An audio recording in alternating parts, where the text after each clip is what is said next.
Welcome back to the deep dive. Today, we're looking at something that really caught my eye. Oh, yeah? What's that? It's this news about Jericho Rosales.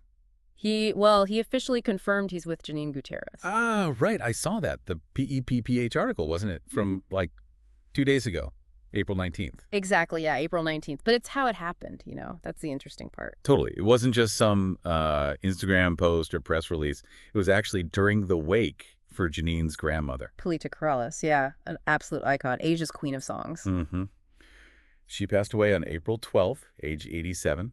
Just so people know, she's Janine's dad's mom, Ramon Christopher Gutierrez. Right, munching. So the confirmation happened during a tribute speech for her. Which is quite a setting. It really is. So our mission today, let's say, is to kind of unpack the significance of that moment in that place and some of the quite moving details that came out. Sounds good. Where do we start with the actual statement? Let's do that. Okay. So according to PEPPH, this was Thursday evening, April 17th. Jericho's giving his tribute, and he just comes out and says, quote, "I'm Janine's boyfriend." Wow. Just like that. Just like that. And crucially, this is in front of Janine's family, her relatives, everyone gathered there. In the middle of a wake, that takes guts. Yeah. Or maybe just felt like the right, honest moment. Maybe both. The article mentions the reaction, too. Oh, what was it? Audible gasps, apparently. Yeah. And then applause right there in the chapel. No kidding. Applause. Yeah. Someone named Isi Rapadas shared a Facebook video, it seems, that captured it. So people were happy about it, supportive, even in that setting. It sounds like it, which is pretty remarkable, isn't it? It really is. Did he say why he was even speaking or why he chose that moment? Well, he talked about being there to support an amazing family. That's his words. Okay. He called them tight-knit and an exemplary family. He even said something like, if you want a definition of a family, this is the family. That's quite a statement of admiration for them. It really suggests he feels close to them, Not just to Janine. Definitely. And then just saying, so let's just put it out there. Yeah, that bit felt very deliberate. Like, okay, no more whispers. This is it. Right. In front of everyone who matters most to her, that's significant. And then there's this other layer, which I found incredibly touching. Go on. It involves Jericho's mother. Apparently, she has Alzheimer's. Oh, wow. And she absolutely loves Polita Corrales' songs. The article says they're like embedded in her heart more than just memory. That's beautiful, actually. Music has that power, doesn't it? Yeah. Especially with memory loss. It really does. And it connects things in such an unexpected way here. How so? What's the connection? Well, the article describes these moments when Janine visits Jericho's mom. Okay. His mother will apparently sing Polita's songs to Janine. Oh, my goodness. And it leads to them both just crying together for quite a while sometimes, like maybe 45 minutes. Wow. Just sharing that emotion. Yeah. And Jericho is just there, sort of watching this happen between his mom and Janine. That paints such a vivid picture.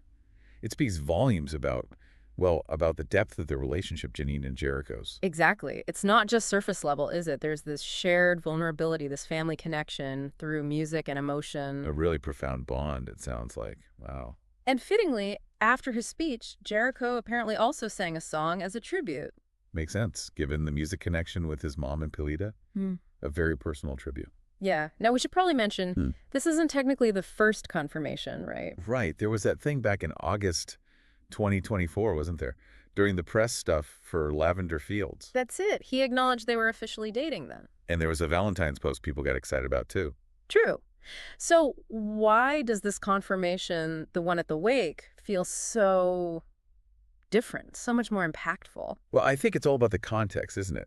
Saying it at a press junket is one thing. It's professional, expected even, but declaring it so clearly, so publicly, but within such an intimate, solemn family setting, Yeah. that just elevates it. It suggests, a real commitment, a real integration into the family, a respect for that family unit, especially at a time of grief. That makes perfect sense.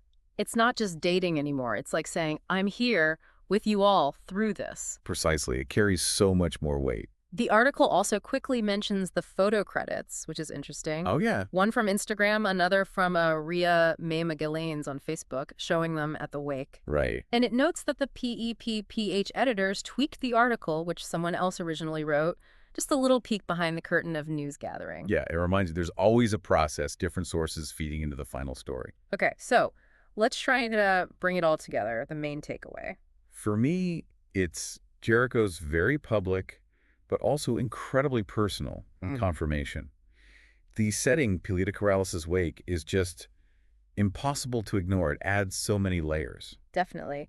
It's this blend of a public statement, deep family grief, that surprising, touching connection through his mother and Pilita's music. And this clear signal of support and, like, belonging within Janine's family, it feels very rooted, very genuine. It really does. So maybe the final thought for everyone listening is this. Think about how people, especially public figures, choose to share big personal news. What does the way they do it, the context they choose, tell us, about the relationship itself, about their values, about what family means to them? That's a great point. This instance certainly gives us a lot to think about regarding, well, love, loss, family, and how public lives intersect with intensely private moments. Absolutely. A really unique situation.